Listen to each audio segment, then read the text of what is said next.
Assalamualaikum warahmatullahi wabarakatuh, sahabat belajar. Apa kabarnya hari ini? Tetap semangat dan terus belajar. Pada hari ini saya Najwa Nisrina ingin menjawab pertanyaan yang diberikan pada proses magang hari pertama. Apa pengertian dari fun learning? Fun learning adalah proses belajar yang sepenuhnya menyenangkan bagi anak. Mengapa proses belajar harus fun learning? Karena fun learning merupakan konsekuensi logis dari kata bimba, di mana seluruh kegiatan yang ada di bimba harus sepenuhnya menyenangkan dengan konsep bermain sambil belajar. Apa tujuan dari fun learning? Tujuan dari fun learning adalah agar setiap anak tumbuh minat baca dan minat belajarnya. Anak senang, semangat, dan tertarik untuk belajar. Apa hukum fun learning di bimba? Hukum fun learning di bimba adalah wajib karena merupakan konsekuensi logis dari kata bimba, di mana yang seluruh kegiatan di bimba harus sepenuhnya menyenangkan. Siapa yang harus merasakan fun learning dan sebutkan alasannya? Yang harus merasakan fun learning adalah anak-anak, karena ketika anak merasa senang, maka anak akan tumbuh karakter minat baca dan minat belajarnya secara intrinsik. Siapa yang wajib menciptakan fun learning dan sebutkan alasannya? Yang wajib menciptakan fun learning adalah motivator, karena motivator bertanggung jawab untuk menciptakan suasana belajar yang menyenangkan. Bagaimana cara untuk menciptakan fun learning? Syarat mutlak menciptakan fun learning ada dua, yaitu small step system dan individual system. Contoh kegiatannya seperti 1. Evaluasi terhadap afeksi anak. 2.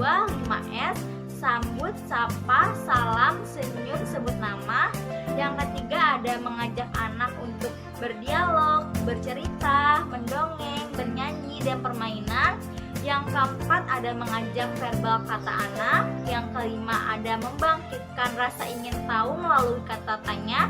Yang keenam bermain modul sesuai dengan kemampuan dan kemauan anak. Yang ketujuh ada memberikan apresiasi atau reward kepada anak. Bagaimana cara mengevaluasi anak apakah fun learning atau tidak?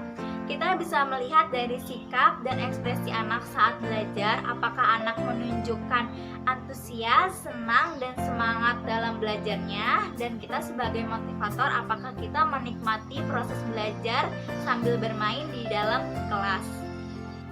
Apa dampak yang terjadi bila proses belajar menyenangkan? Anak akan tumbuh minat belajarnya secara intrinsik, dan kita sebagai motivator tidak merampas hak anak, yaitu bermain sambil belajar. Apa dampak yang terjadi apabila proses belajar tidak menyenangkan? Anak tidak akan tumbuh minat belajarnya secara intrinsik, melainkan anak akan merasa bosan dan jenuh, dan kita akan merampas hak anak, yaitu bermain sambil belajar. Apa pengertian dari small step system? Small step system adalah proses belajar secara bertahap. Mengapa harus small step system? Karena small step system merupakan salah satu syarat mutlak dari fun learning, karena tidak mungkin akan menyenangkan apabila tidak bertahap. Apa tujuan small step system? Tujuannya agar proses belajar selalu menyenangkan, dan dengan adanya small step system dalam proses belajar, anak tidak akan mengalami kesulitan dan tidak terbebani oleh beban belajar yang berat. Dengan begitu, belajar terasa menyenangkan.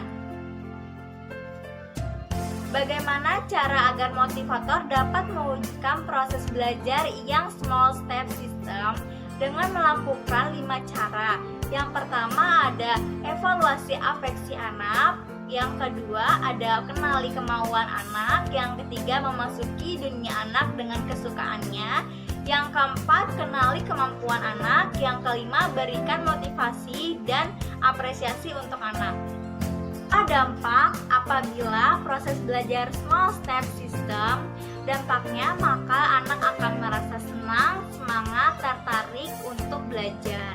Apa dampak apabila proses belajar tidak small step system? Anak akan beranggapan bahwa belajar adalah beban dan anak tidak akan mau belajar. Mungkin cukup sekian jawaban yang dapat saya berikan. Kurang lebihnya mohon maaf. Terima kasih. Wassalamualaikum warahmatullahi wabarakatuh.